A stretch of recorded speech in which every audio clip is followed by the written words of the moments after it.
Hello అండి, అందరికీ నమస్కారము. మీరంతా బాగున్నారా? మేమైతే బాగున్నాము. పొట్టకేగులు శుభ్రంగా నీట్గా చేసాం కదా, అవి మళ్ళీ పొయ్యి మీద పెట్టి ఆవగిస్తున్నాము. ఇట్లా ఆవగిచ్చిన తర్వాత చేసుకుంటే కూర చాలా బాగుంటుంది. దానిలో బాండిట్లోకి నూనె పోసాము, ఎర్రగడ్డలు వేసాము, తెల్లగడ్డలు కచ్చా పచ్చాగా దంచాము. తెల్లగడ్డలు వేసుకుంటే బాగుంటుంది. అప్పుడు చూపించాము. ఈ పొడిని చెక్క, లవంగాలు, ధనియాలు, దాల్చిన అది మరాఠీ పువ్వు, మొగ్గ, జీలకర్ర, సాజీర ఆకు వేయించి పొడి చేసి పెట్టుకున్నాం. అలాగ మనం పొడి చేసి పెట్టుకొని వేసుకుంటేనే చాలా బాగుంటుంది కూరకి. అల్లం తెల్లగడ్డ పేస్ట్ కూడా వేసాము, కానీ అచ్చంగా తెల్లగడ్డలు కచ్చా పచ్చా దంచి వేసుకుంటే చాలా బాగుంటుంది. ఎర్రగడ్డలు ఎర్రగా వేగాయి, దోరగా. ఇప్పుడు అల్లం వెల్లుల్లి పేస్ట్ వేస్తాం.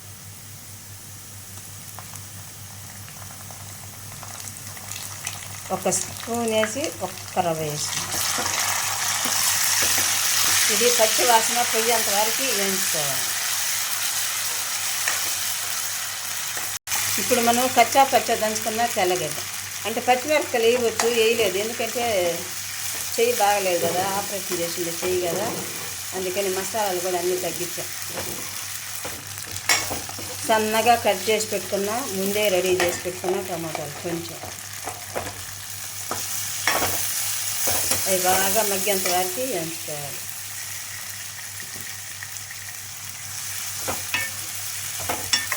టమాటాలు చక్కగా మగ్గిపోయాయి, అంటే సన్నగా కట్ చేసుకుంటే చాలా తొందరగా మగ్గిపోతాయి, బాగుంటాయి. ఇప్పుడు కారం, ధనియాల పొడి ఎందుకు వేస్తున్నాము, ధనియాల పొడి మళ్ళీ కొంచెం వేస్తుంది, అంటే దాంట్లో అన్నీ వేసాం కదా చాలదని ధనియాల పొడి మళ్ళీ కొంచెం వేస్తుంది. కారం 2 స్పూన్లు, మా పాప చేస్తుంది వంట, నేను కాదు. మిరియాల పొడి, మనం రెడీ చేసుకున్న పొడి ఒక్క చిన్న టీ స్పూన్, గరం మసాలా పొడి.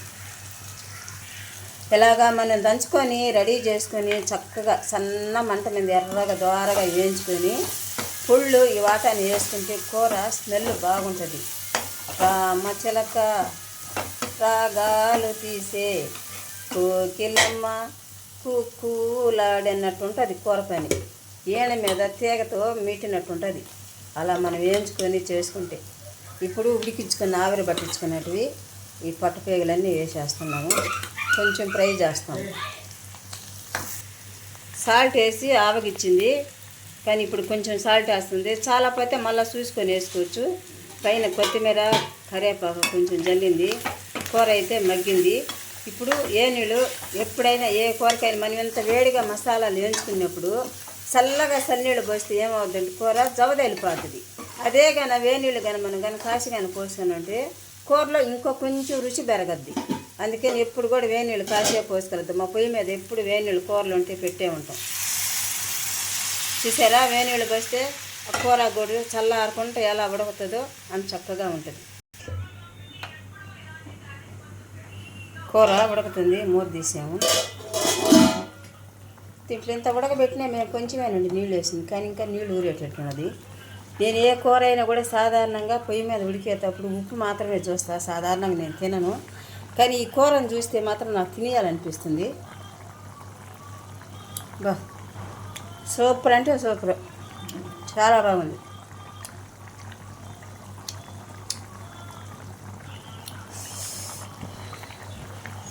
ఎక్సలెంట్ అండి, బాగుంది.